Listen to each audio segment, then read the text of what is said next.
어떤 국가는 인구가 늘어서 걱정, 어느 국가는 인구가 줄어서 걱정입니다. 세계 인구는 전체적으로 늘고 있는데요. 국가별로 희비는 극명하죠. 누구보다 우리에게 심각하게 다가오고 있는 이 인구 문제를 한번 다뤄보도록 하겠습니다. 그래서 저희가 준비한 이슈 W 주제는 인구에 대하여입니다.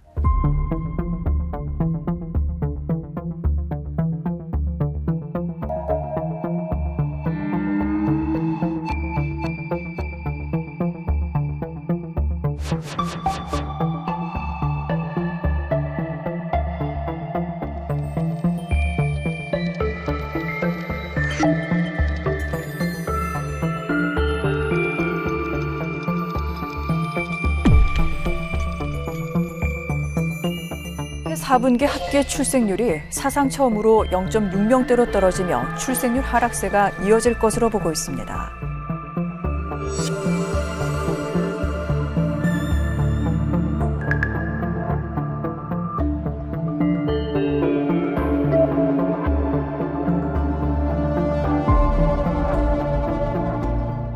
인구 출산 문제와 관련해서는 한국만큼 심각한 국가가 또 있을까 싶습니다만 어쨌든 저희는 월드 시사 W인 만큼 세계적인 흐름을 한번 살펴보도록 하겠습니다.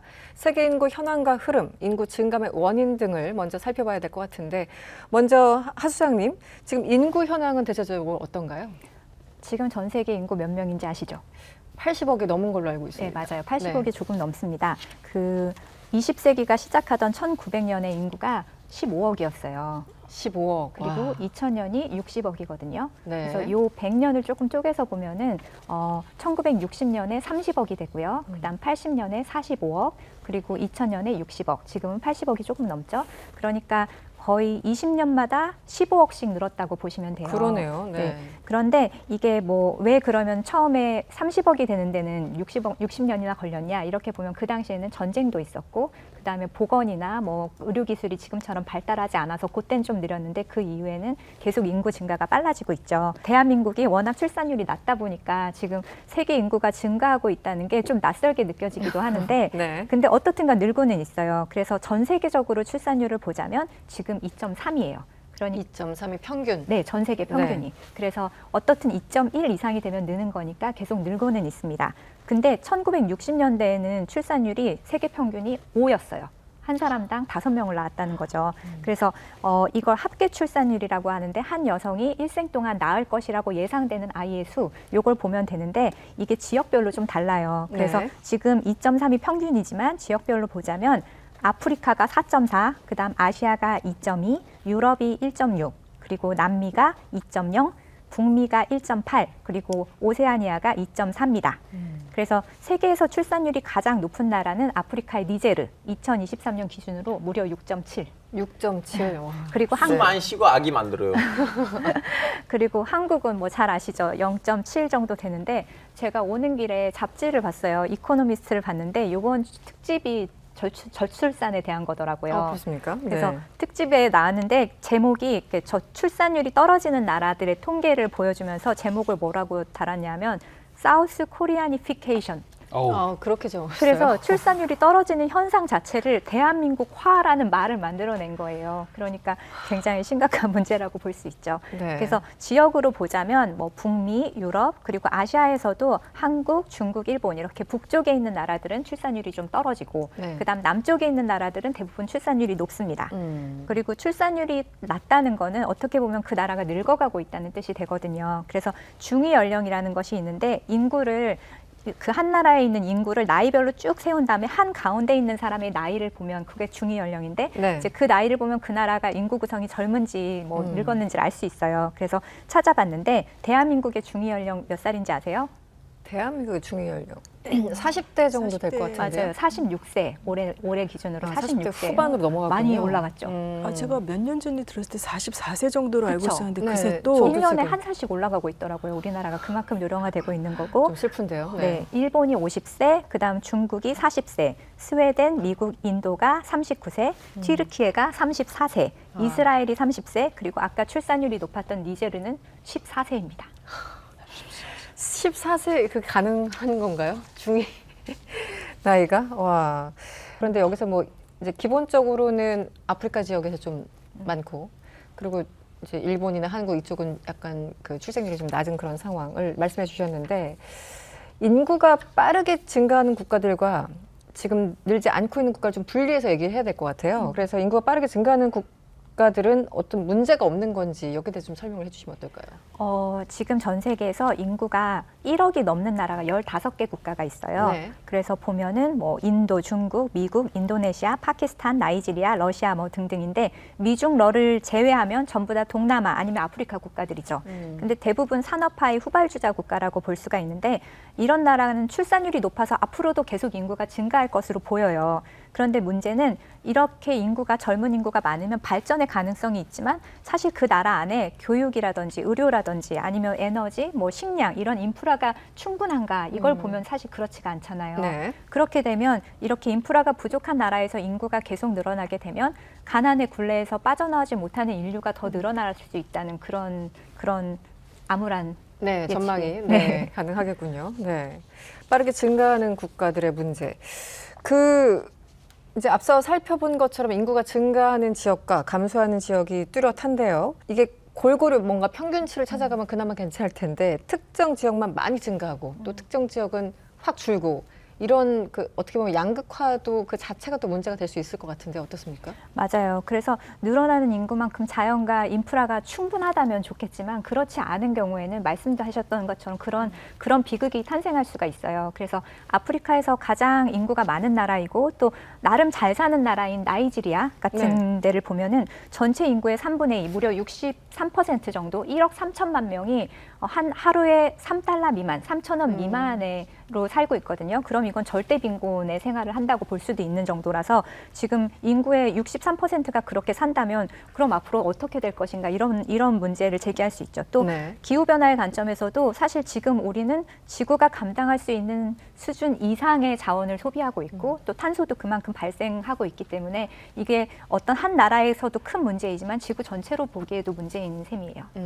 지금 중국 같은 경우는 항상 1위를 달렸었는데 인구 측면에서 14억 인구 대국입니다, 여전히. 하지만 인도에 밀렸다고는 하죠. 그래서 지금 2위라고 하네요. 어쨌든 이 중국이요, 지난 2022년에 61년 만에 처음으로 인구가 감소하기 시작했다고 하는데 지금 구정 기자님, 이 중국은 이제 계속 주는 일만 남은 그거는 건가요? 뭐 확실한 것 같고 네. 문제는 줄어드는 속도가 너무 빠른 거. 음. 그래서 중국에서는 보통 발전을 해 나가면서 인구가 막 늘다가 그다음에 출생률 떨어지고 인구가 이제 서서히 줄어드는. 근데 우리는 아직 잘 살게 되지도 못했는데 네. 벌써 이렇게 되고 있다는 얘기도 많이 나오는데, 그러니까 지난해 이제 중국 인구가 14억 한 1,000만 명 정도 되는데 이제 이게 1년 새 한 200만 명 이상이 줄어든 거래요. 그래서 61년 만에 처음으로 감소를 한 거다 이렇게 얘기가 나오는데, 그러니까 한 자녀 정책을 하다가 그걸 폐기를 해서 2자녀까지 허용하겠다라고 했다가 네. 바로 또 몇 년 못 가서 2021년에 이제 2자녀 정책도 폐지를 했잖아요. 근데 한 자녀 폐지할 때 2016년이었나요? 그때부터 이미 너무 늦었다. 진작부터 이것을 풀어줬어야 되는데, 근데 그게 항상 저는 어떻게 보면은 이 정부가 정책을 결정할 때 거기에 그러니까 앞으로 아이들을 낳아서 키워야 될 젊은 세대들이나 여성들의 목소리가 반영이 안 되고 항상 시차가 있는 거예요.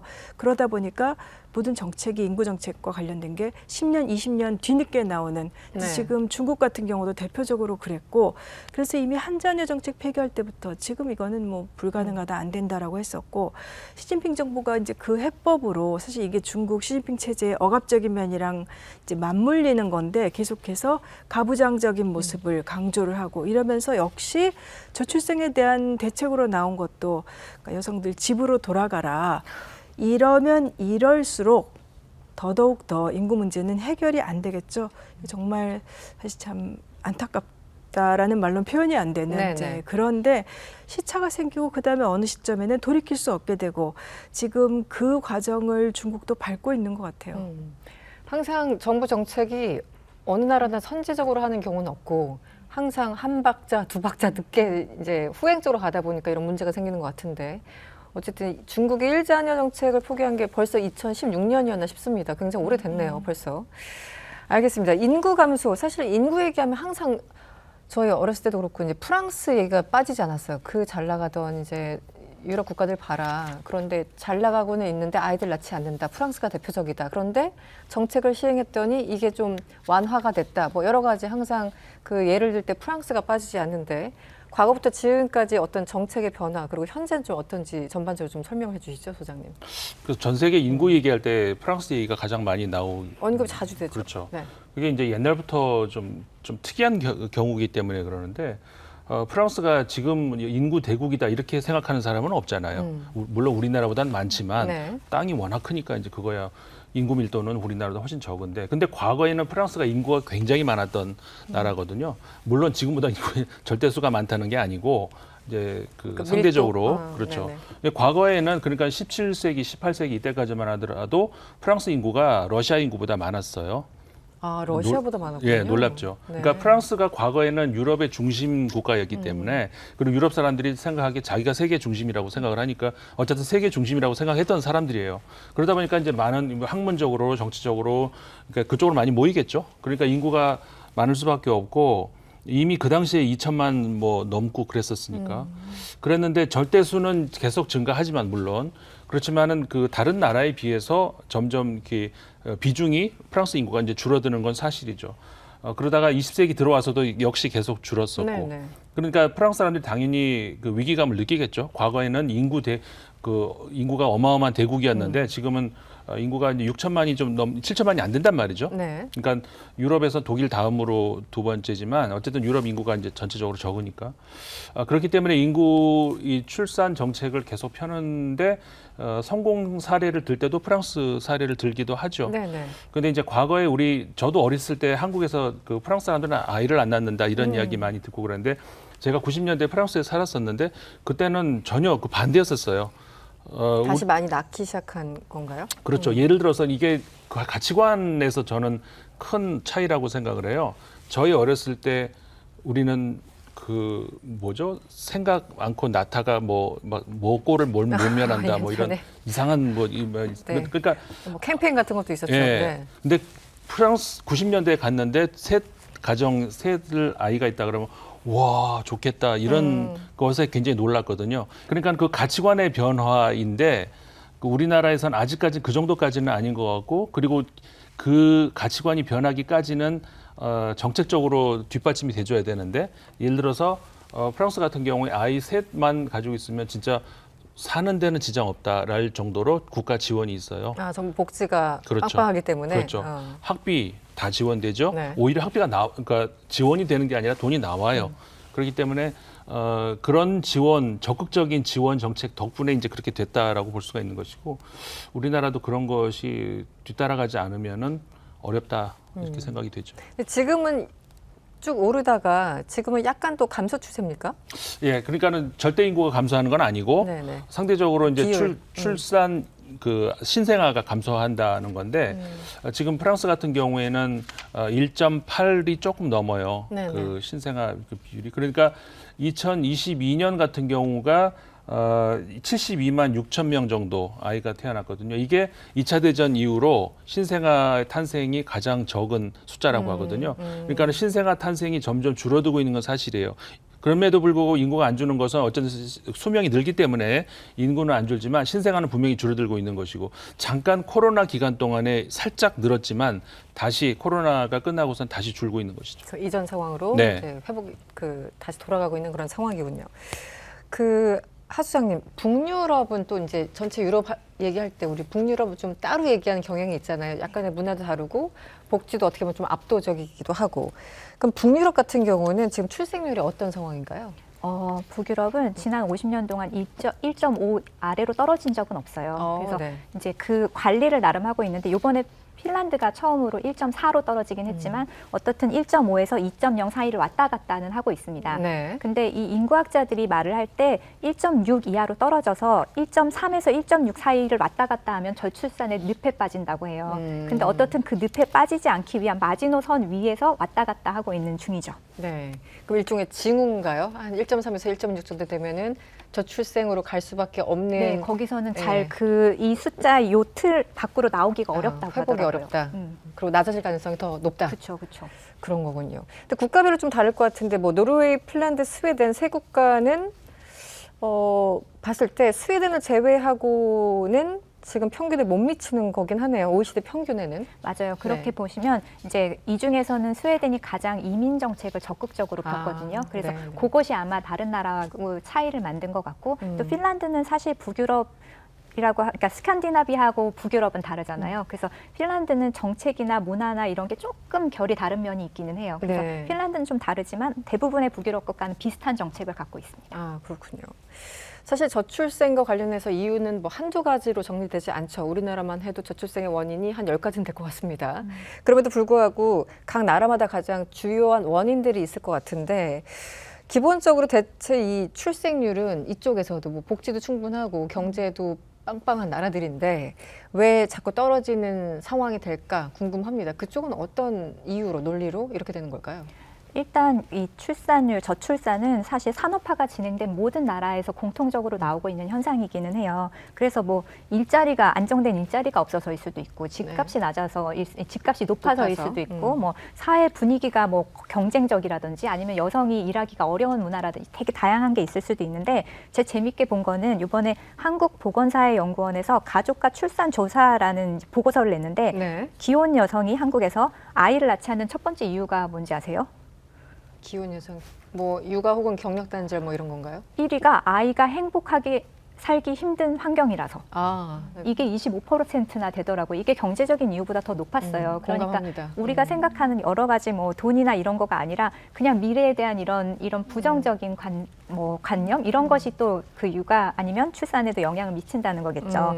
북유럽의 한정에서 제가 연구를 하고 있으니까 보자면 아까 이제 진행자님이 대부분의 정책이 한 발, 뭐 두 발 뒤에서 온다 이렇게 하셨는데 사실 북유럽은 굉장히 일찍부터 저출산 정책을 폈어요. 무려 100년 전부터 시작이 됐는데 그렇군요. 네. 이 인구 문제를 연구하시는 분들은 다 한 번쯤 들어봤을 책이 그 인구 문제의 위기라는 책이에요. 알바 미르달과 군나르 미르달이 쓴 군나르 미르달은 노벨 경제학상 수상자고요. 또 정부에서 장관으로 일하기도 했는데 이 사람이 쓴 책이 나온 게 지금으로부터 정확히 90년 전 1934년입니다. 그래서 그러면 스웨덴 굉장히 일찍부터 인구 문제에 대해서 관심을 갖고 선제적으로 정책을 펼쳤는데 그 이유가 뭐냐면 아까 1960년대의 출산율, 세계 평균 출산율이 5라고 했잖아요. 1960년대 스웨덴 출산율이 2가 안 돼요. 그렇게 떨어졌습니까? 예, 그래서 그때는 스웨덴이 어떤 일이 있었냐면 이제 세계 대전이 있고 나서 스웨덴은 중립을 지키면서 그 포탄을 맞지 않았기 때문에 여러 가지 산업 시설이 남아 있었거든요. 근데 유럽은 다 지금 포화를 맞아서 재건을 해야 되잖아요. 네. 그래서 스웨덴에서 공장이 굉장히 많이 돌아갔어요. 네. 그러다 보니까 일자리는 엄청 많은데 사람이 없는 거죠. 그래서 남녀 할 것 없이 전부 다 일자리에 투입이 되면서 여성들의 사회 진출이 빨랐고 그러다 보니까는 자연스럽게 이 출산율이 떨어진 거예요. 낮아졌구나. 근데 정부 네. 입장에서는 2.1이 안 되면 인구 유지가 안 되잖아요. 그러니까 굉장히 일찍부터 이 인구 증가를 위한 정책을 펴기 시작했죠. 그랬는데 재밌는 거는 아까 그 책을 쓴 사람이 두 사람이잖아요. 알바 미르달과 군나르 미르달. 그래서 군나르 미르달은 경제 정책 경제학자이기 때문에 뭐 인구가 줄어들면 이런 일이 있을 것이다 이런 프로젝션을 했지만 알바 미르달은 여성의 입장에서 왜 여성이 아이를 낳지 않을까 이런 것에 대해서 굉장히 깊이 조명을 했고 그래서 이런 정책 뭐 육아를 위한 정책 타가소 공공 타가소를 내놔라 아니면 직장에서 차별받지 않도록 해라 뭐 이런 정책을 내놨어요. 그래서 조금 일찍부터 한 면이 있었고 그리고 또 하나의 정책이 아까 이민 정책이었는데 이 두 가지 정책을 펴서 지금까지 이제 거기에서 늪에서 완전히 머물러 있지 않고 왔다 갔다 하는 정도로는 유지를 하고 있습니다. 그래서 스웨덴은 사실 인구가 계속 늘었어요. 600만에서 지금은 1000만이 조금 넘으니까요. 네. 좀 특이할 만한 우리나라에는 아직 도입하지 않거나 우리나라 어떤 상상력으로는 부족한 어떤 정책들, 시행하고 있는 정책 중에 좀 소개하고 싶은 게 혹시 있으신가요? 북유럽 육아 관련해서. 사실은 이런 질문을 굉장히 많이 받는데 그 100년 동안 스웨덴에서 폈던 정책과 그리고 출산율의 반등 이거를 이렇게 회귀 분석을 한 그런 연구 보고서가 있어요. 네. 그러면 어떤 때는 뭐 반짝하고 올라가기도 하고 뭐 어떤 때는 뭐 효과가 없기도 하는데 100% 효과가 있었던 정책은 엄마 아빠의 부모 육아 휴직 같이. 이것을 보장하는 것이었거든요. 그거는 거의 100% 완벽하게 출산율을 반등하게끔 했는데, 근데 사실 보면은 스웨덴은 480일을 쓸 수 있어요. 엄마 아빠가 합쳐서. 근데 우리나라는 엄마 1년, 아빠 1년. 네네네. 그러니까 우리나라가 사실 제도상으로는 더 좋아요. 아, 그렇군요. 네. 숫자로 따지면. 네, 그러니까 이게 문화의 차이인 것 같은데, 어떻든 이 제도가 효과가 있다는 건 이 제도를 쓸 수 있는 대기업 또는 공무원, 이쪽 집단을 조사를 하면 세종시가 가장 출산율이 그렇죠. 높잖아요. 그러니까 이게 효과는 있는데 이것을 쓸 수 있느냐는 또 다른 문제예요. 그래서 우리나라는 자영업의 비중도 높고 또 중소기업에서는 이런 정책을 잘 활용하지 못하고 있으니까 그거를 해소하는 게 오히려 도움이 될 거는 같습니다. 휴가 전체적으로 휴가하고도 관련이 될 것 같아요. 예를 들어서 그러니까 제가 아까도 이제 가치관 이런 얘기했습니다만 관념의 전환 이게 필요한데 예를 들어서 한국에서 휴가 쓴다고 할 때 말단 사원이 눈치 안 보고 쓰는 사람 많지 않을 거예요. 거의 없죠. 네. 근데 유럽에서는 그렇지 않거든요. 네. 휴가는 권리이고 그다음에 휴가 안 가면 너 왜 휴가 안 가? 이상한 사람 취급을 받기 때문에 그건 당연한 권리고 그러니까는 그 출산 휴가 같은 것도 당연한 권리고 안 가는 게 이상한 건데 과연 우리나라에서 아까 이제 1년 하셨는데 그렇게 1년 그 엄마 아빠가 다 쓰고 아무렇지도 않게 그렇게 할 수 있는 그 정도의 그 권리를 이렇게 심리적인 권리를 줄 수 있는 그 회사가 얼마나 될까 그런 생각은 또 하게 되거든요. 항상 집에 있으면서 아기 키우면서 내 책상은 빠지고 있는 것이 아닐까 그러니까요. 걱정하게 되죠. 예. 네. 그리고 더군다나 일부 공기업이나 이제 뭐 대기업 이 정도만 사실상 적용이 제대로 되니까 여러 가지 편차가 있네요. 정책이 있더라도. 알겠습니다. 그래서 스웨덴 얘기를 계속 좀 질문을 좀 드리고 싶은데 네. 아까 말씀하신 것처럼 거기 또 이민자 정책 굉장히 포용적이고 활발하다고 하셨잖아요. 그런데 명함이 또 있을 것 같은데 이민자들 많이 받다 보니까 또 이분들 중에서는 직업, 일자를 제대로 구하지 못하고 그래서 약간 좀 범죄 조직, 뭐 갱단을 구성한다던가 이래서 사회에 좀 음을 형성하는 그런 사례가 많다고 들었습니다. 그런데 이 이민자 수용 정책이 기본적인 취지가 있었을 텐데 인구 문제 해결에 좀 도움이 되긴 됐습니까? 어떻습니까? 도움이 되기는 됐죠. 분명히 됐죠. 그래서 아까 일자리가 굉장히 많은 시절이 있었다고 네네. 말씀드렸잖아요. 그래서 70년대, 80년대 이때는 그냥 정부에서 나가서 이민을 모집해 올 정도로 적극적인 이민 정책을 펼쳤어요. 일자리가 그래서 너무 많아서 너무 많은데 네. 사람이 없으니까. 네네. 그래서 주로 뭐 남유럽이라든지 그다음에 옆에 있는 핀란드에서도 많이 왔고 튀르키예에서도 많이 온 걸로 알고 있고요. 근데 스웨덴은 원칙적으로 난민 이민만 받아요. 그러니까 경제적인 이민이 아니라 난민 이민만 받는 정책을 갖고 있어서 지금 사실 스웨덴의 인구 구성을 보면 전체 중에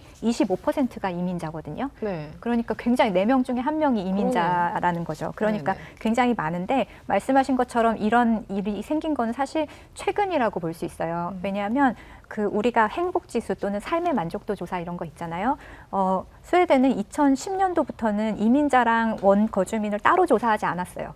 그 전까지는 따로 조사했거든요. 이민자들이 이 사회에 잘 적응을 하는지 보려고 그랬는데 만족도의 차이가 없는 거예요. 이민자하고 원주민이. 그래서 그 정도로 사회 통합이 잘 이루어지던 나라였는데 그러다가 이제 2015년은 굉장히 역사적인 해인데 그 해에만 이민자를 16만 명을 받았어요. 그럼 스웨덴 인구가 1000만인데 네. 인구의 1%를 1년 동안 이민자를 받았는데 그때가 시리아 내전이 있었던 해거든요. 그때. 그래서 대부분의 이민자가 시리아에서 왔는데 이 사람들이 나라가 감당할 만큼의 그 인프라가 구축이 되지 않았는데 받은 것이고 또 그 일자리도 찾아주고 뭐도 해야 되고 그러는데 사실 그런 준비가 돼 있지 않은 상태에서 이민자를 그 몇 년, 그 5년 사이에 굉장히 많이 받았어요. 그러다 보니까 이분들이 직업을 구하지도 못하고 또 말이 안 되니까 자기들끼리 모여 살게 되고 그러니까 개토가 형성되기도 하고 그렇죠. 네. 또 실제로 사회적인 노력을 많이 하기는 합니다만 뭐 예를 들어서 뭐 한나 오베리 이건 굉장히 전통적인 스웨덴 이름이고 뭐 무하마드 이런 식으로 해서 똑같은 이력서를 보내면 이 사람한테는 전화가 안 오는 거예요. 그러니까 이분들도 사회에서 여러 가지 뭐 무력감이나 좌절감을 느꼈겠죠. 그러다 보니까 자기들끼리 모여 살게 되고 실제로도 스톡홀름의 외곽에 가면 우리가 전형적으로 생각하는 그런 스웨덴 사람이 하나도 없는 마을도 있어요. 다 이민자들이. 네, 이민자들만 있어서. 모여 사는. 그래서 스웨덴 학교에서 아예 스웨덴어를 못하는 아이들만 있는 반도 있을 정도거든요. 그러다 보니까 이제 뭐 재밌는 조사가 많은데 뭐 한 마을에 이민자가 몇 %가 들어오면 원주민이 이사를 나가기 시작한다던가 이런 식으로 네네. 그래서 개토가 형성되고 이런 네. 사람들이 직업을 못 찾다 보니 또 뭐 지금은 사실 총기 사고도 많고 네, 그러니까요. 마약 네. 유통도 많고 그래서 사회 문제고 가장 지금 북유럽 전체가 당면하고 있는 가장 큰 문제가 이 이민자의 사회 통합이에요. 그래서 어떻게 보면 스웨덴은 다른 나라에 비해서 극우 정당이 힘을 못 쓰는 나라였거든요. 그랬는데 지난 15년, 20년 사이에 극우 정당이 급부상한 게 아마 이것의 방증인 것 같습니다. 아, 이민자 문제 때문에 다른 잡음이 생기다 보니까 소장님 말씀 네. 되게 적절했던 것 같은 것이 흔히 한국에서 우리가 잘못 생각하는 것이 선후 관계가 바뀐 그런 생각들을 많이 해요. 그러니까는 이민자들이 와서 범죄가 많아지니까 다시 또 극우 세력이 강해지고 이렇게 하는데 선후 관계가 바뀌었잖아요. 이민자들 입장에 들어가고 싶죠. 근데 아까 말씀 2015년 그렇죠? 16만 명을 받았을 때 수용이 불가능할 정도이죠. 그러다 보니까 빚어지는 사회 현상들이 결국은 거기까지 간 것이지 외국인이 들어와서 범죄를 저지르니까 거기서부터 그건 아니라는 이제 건데 트럼프식 논리죠. 그 이민자는 범죄인이고 그들이 그러니까. 들어와서 나쁜 짓을 저지른다. 선후 관계가 약간 이런. 거꾸로 됐다는 그런 그 스웨덴의 법무부에서 나온 보고서가 있어요. 이민자와 범죄의 상관관계에 대한 보고서인데 네. 실제로 뭐 범죄는 계속 늘어나고 있었으니까 그럼 이게 이민자 탓이냐라고 했을 때 거기서의 결론은 이민자 탓이 아니라 사회가 이 사람들을 보듬지 못했기 때문에 이민자가 아니라 사회 저소득층이라든지 사회 소외계층을 만들었기 때문에 범죄가 일어난 것이다. 이렇게 결론을 내더라고요. 아, 보고서에 아예 나왔군요. 네. 아, 여러분들 혹시 한동안 밈이 될 정도로 유명했던 이 다큐멘터리에 나온 이 사진, 이 장면 본 적 있으신가요? 미국 한 대학 교수입니다. 한국의 출산율을 듣자마자 그 숫자를 보자마자 저런 표정을 지었어요. 그러면서 대한민국은 완전히 망했네요. 와, 뭐 이렇게 얘기를 하는 그 장면인데 어떡하죠? 구정 기자님. 네. 이 사진 보셨을 것 같은데. 올해 합계 출산율이 뭐 0.7도 안 될 7, 8, 것이다라고 얘기를 하는데 흑사병도 없고 전쟁을 치르지도 않는 나라에서 뭐 이쯤 되면 이것은 거의 우리 사회에서 사람들이 느끼는 절망감, 특히 젊은 세대가 그러니까 이 정도면 이제 스스로 나라가 문을 닫는 방향으로 가고 있는 거 아니냐 싶은 수준인데 저 밈을 보면서 저 참 여러 가지 생각이 들었던 게 네. 한동안 한국에 대해서 이제 외국에서 보는 시각이 이렇게 열심히 성장하는 아시아의 호랑이 막 했다가 그다음에 뭐 케이팝 막 뜨고 그러면서 한국 굉장히 빨리 발전한 나라의 표상 이제 그랬는데 제가 굉장히 좋아하는 어떤 그 개발경제학자 이 책을 보면서 제가 굉장히 감동을 했었는데 한국에서 1960년대 70년대 구호 활동을 했던 거예요. 그랬다가 미국에 돌아가서 이제 경제학을 하고 기업 혁신 이런 쪽으로 국내에는 자기계발서처럼 저서가 많이 나와 있지만 한국에 대해 애정이 굉장히 많았던 분인데 여러 나라들을 비교한 책을 보면은 항상 모든 게 한국 애찬이에요. 이 내용들이 네네. 이제 한국은 초고속 발전에 엄청난 성과에 눈부신 성장에 그다음에 연구 개발도 잘하지 기업들도 미래를 내보고 투자하지. 그래서 읽다 보면은 이제 여기 살아가는 우리가 보기에는 좀 과한 거 아닌가. 이분은 우리 사회의 문제는 안 보이나라는 네네. 좀 생각이 드는데 마지막에 가면 그분의 그 얘기가 나와요. 한국을 정말 잘 알았던 거죠.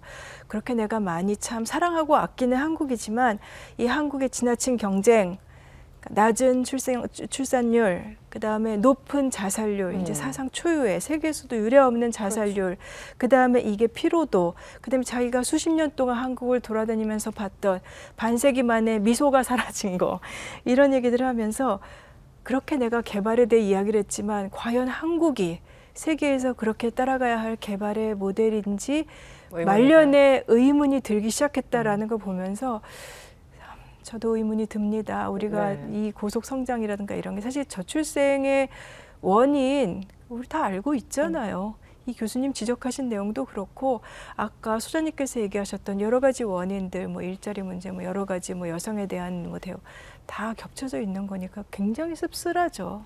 한국에는 흑사병이 없지만 수능이 있잖아요. 그렇죠. 수능이 정말 흑사병만큼 무서운 거죠. 흑수능. 흑수능? 불수능 아니고. 통상 인구 통계학적 관점이 4단계에 걸쳐서 진행된다고 합니다. 1단계는 산업화 이전에 인구 증가가 거의 없는 시기고요. 2단계는 산업화 직후에 인구 증가율이 높아지는 단계입니다. 3단계는 산업화가 어느 정도 진행됨에 따라서 인구 증가가 약간 둔화되는 그런 시기가 있고요. 4단계는 산업화가 완전히 이루어져서 출생률이 떨어지고 결국은 인구가 줄어들게 되는 그런 단계. 이렇게 보면은 한국은 넘어갔어요. 5단계? 뭐 5단계로 갔다고 볼 수 있는데 회복 불가능한 단계가 아닌가.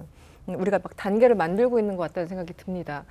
알파고 기자님이 우리나라 그 대한민국에 대해서 가장 많이 해박한 지식을 갖고 계실 텐데. 아닙니다. 우리나라 전혀 아니에요. 저보다 한국말도 더 잘하시고, 네? 이 비행기 태우지 마시고요. 저출생의 해법을 좀 말해주세요. 저출산의 해법은요. 원인과 해법을 좀 말해주세요. 일단은 저출산은 한 개인이 혼자서 극복할 수 있는 문제 아니고 파트너 한 명이 필요합니다. 일단 거기부터는 핵심이거든요. 일단 그렇죠. 무슨 네. 말이냐면 네. 결혼을 안 해요, 사람들이. 일단은 결혼을 하게끔 분위기가 형성돼야 되는데 결혼할 수 있는 분위기가 안 되고, 그리고 결혼해봤자 이혼율이 너무 높아요, 한국이. 너무 심각할 정도로 높아요. 그러면 이거 뭐예요? 결혼을 안 하는데 하는 사람들도 결혼이 뭔지 모르고 결혼하는 거예요. 그래서 오래가지 못하고 이혼하고. 네. 네. 그리고 이제 오케이 결혼했다, 이혼도 하진 않아요. 나름 행복해요. 그럼 아기를 만들어야 되는데 과연 아기를 만들 만한 분위기에 형성된 것인가? 학교 문제라든가 그렇죠. 아니면 네. 뭐 건강 보험 문제라든가 등등등 여러 가지로 교육 문제라든가. 그래서 좀 약간 한 가지 문제가만 해결되면 이 저출산 문제가 해결될 거 아니고 여러 가지 문제를 동시에 극복을 해야 되거든요. 그래서 스스로 돕는 자를 하늘이 돕는다라고 하고, 네. 이 질문의 답변을 이렇게 마무리시키도록 하겠습니다. 근데 거기 제가 받아서 한 가지 추가로 말씀드리고 싶은 것은 제가 아까부터 이제 가치관과 거기 뒷받침하는 제도적인 뒷받침 이야기 말씀 많이 드렸잖아요. 근데 우리가 신생아 출생하고 이 결혼하고 결부시키는 것부터 우리가 피해야 될 것 같아요. 네네, 그렇죠. 결혼이 아니면 출생아가 안 나오나? 그 생각부터 바꿔야 된다는 것이죠. 그걸 바꾸지 않는 한은 그 문제가 해결되지 않는다고 봐요. 결혼이 줄어드는 것은 인류학적인 추세이기 때문에 그것을 인구의 그 증감과 관련 그 결부시키는 한은 우리는 그 성공할 수가 없다 이렇게 봐야 된다는 것이죠. 그 비슷한 의견인데요. 덴마크 같은 경우에는 통계청에서 아이가 있는 가족을 집계할 때 37가지의 유형으로 집계를 하거든요. 그래서 네. 캠페인도 있었어요. 덴마크에는 37가지의 가족이 있습니다. 그래서 이 37가지의 가족의 유형을 보면 뭐 한부모도 있고 결혼을 한 가족도 있고 결혼 안 한 데도 있고 동거 가족도 있고 아니면 이혼해서 아빠가 아이를 기르고 엄마는 뭐 방문만 난다던가 이렇게 모든 유형을 다 집계해서 이것도 모두 가족이라는 거를, 그러니까 어떤 형태의 가족이든지 존재할 수 있다는 그런 거를 캠페인으로 보여줬고, 또 이렇게 하는 게 다양한 형태의 가족에 대한 노출을 해서 사람들한테 거부감을 없애는 것도 있지만 아이가 있는 모든 형태의 가족을 찾아서 지원하기 위한 노력이기도 해요. 그래서 말씀하신 것처럼 어떤 상황에 있던 아이든지 다 찾아서 지원해야 되고, 그리고 어떤 형태의 가족이든지 우리가 정상 가족이라는 말이 없어져야 되는 그렇죠. 그런 거죠. 네. 그러니까 저도 그 어떤 언어나 이런 것들이 사람 인식을 좌지우지하는데, 예를 들어 뭐 미혼모, 전 이런 단어도 좀 바꿔야 될 때가 되지 않았나. 그렇죠. 다른 적절한 단어가 뭔가 있을지 모르겠습니다만, 그래서 결혼을 안 하고 아이를 낳더라도 뭐 병원에 아파서 갔을 때 보험 적용이나 여러 가지 사회적인 혜택이 다 동일하게 적용돼야 되는데 그 어떤 것도 제대로 이루어지지 않고 있기 때문에 어떻게 보면 모든 사회 제도가 안 낳게끔 하는 방향으로 가면서 나라고 하니까 오히려 더 스트레스를 받는 상황이 아닌가 싶습니다. 제가 예전에 90년대 중반에 그때 한국에 그때까지도 계속해서 가족 계획을 해야 된다. 한국 인구 너무 많다. 90년대. 그때, 예. 근데 그때 이미 젊은 여성들은 다들 결혼은 선택이지 않을까, 안 할 수도 있는 거고, 뭐 대부분은 하겠지만, 그다음에 아이도 역시 마찬가지로 둘 넘게 낳겠다라는 사람은 저는 정말 주변에서 본 적이 한 번도 없었거든요. 근데 네. 그때도 이미 이게 약간 가족 계획이라는 것 자체가 그 나름의 어떤 그런 메커니즘을 만들어 버렸기 때문에 이권이라 그럴 수는 없겠지만 이제 그랬었고, 그 다음에는 이제 90년대 후반까지도 한국에서 세 번째 자녀부터는 대부분의 둘째 아이까지 받는 모든 혜택들이 없었던 거예요. 저는 그 얘기를 듣고 깜짝 놀랐었거든요. 그리고 2000년대 초중반에 이미 한국 출생률 떨어져서 큰일이다라고 얘기를 하는데 이 시차가 몇 년밖에 안 나잖아요. 그러니까 그게 예전부터 젊은 세대들, 특히 여성들은 이 사회 구조 속에서는 일과 삶을 양립할 수 없는 이 사회 구조 속에서는 결혼도 선택이고 아이를 안 낳는 것도 방법이다라고 생각을 하고 있는데 정책으로 받아들여지는 게 그렇게 너무나 느리고, 실제로 제가 어떤 정부 부처에 이제 출생 아동 관련된 곳에 이제 자문위원을 한 적이 있었어요. 네네. 근데 회의는 사실은 열리지 않았습니다. 그래요? 회의는 열리지 않았고 뭐 코로나였던 것도 있고 뭐 여러 가지 이유로 해서 뭐 열리지 않았는데 제가 그때 그 자문위원들의 이제 명단을 쭉 보면서 대체로 이제 70대, 60대 젊은 사람들이 한 50대, 40대도 거의 없는 그래서 무언가 이게 아이를 낳아 키울 수 있는 사회 분위기가 될 수 있게 만들려면은 최소한 지금 아이를 낳아 키우고 있는 네, 이 2030 정도의 정도. 사람들은 돼야 되지 않을까 네. 하다못해 그 3040까지라도 돼야 되지 않을까 해서 보면서 아 이게 참 정말 안 되는구나. 그래서 이제 제가 그때 그 정부 부처에다가 약간의 항의도 했죠. 이 멤버 구성이 좀 문제가 있는 것 같다. 그러나 뭐 받아들여지지 않았고 결국 그 회의가 열리지 않았기 때문에 저는 아니 거기에 무슨 문제가 있냐면 그분들 입장에서는 야 우리 엄마 아빠는 전쟁 와중에도 우리를 만들어 놨는데 이렇게 나라가 잘 되고 있는데 왜 사람들 아이를 안 만드냐. 제가 볼 때 북유럽에서 이 아이를 낳게끔 하기 위한 이런 고민을 했을 때 그 알바 미르달이 냈던 정책을 보면 우리하고 시작점이 좀 달라요. 그러니까 북유럽은 왜 아이를 낳지 않을까 여기에서 시작했거든요. 그래서 아이를 낳지 않는 이유를 제거하는 식으로 정책을 폈다면 우리는 어떻게 해야 아이를 낳지? 돈을 줄까? 집을 줄까? 그러니까 시작이 디센티브를 그러니까 인센티브를 주는 게 아니라 디센티브를 제거하는 정책을 북유럽은 펴왔고 우리는 인센티브를 주는 정책을 지금 펴고 있는데 그게 아마 이 정책을 만드신 분들의 연령대와 성별에서 기인한 것이 아닌가 하는 그런 생각도 것 듭니다. 같아요. 뭐 사실은 입시 문화부터 양육 문제 그리고 우리 뭐 부동산 문제 여러 가지 저출생에 대해서는 여러 가지 원인을 살펴볼 수 있을 텐데 어떻게 보면은 지금 상황이 이런 그 0.78이라는 숫자를 필연적으로 만들어낸 것은 아닌가 그런 씁쓸한 기분이 듭니다.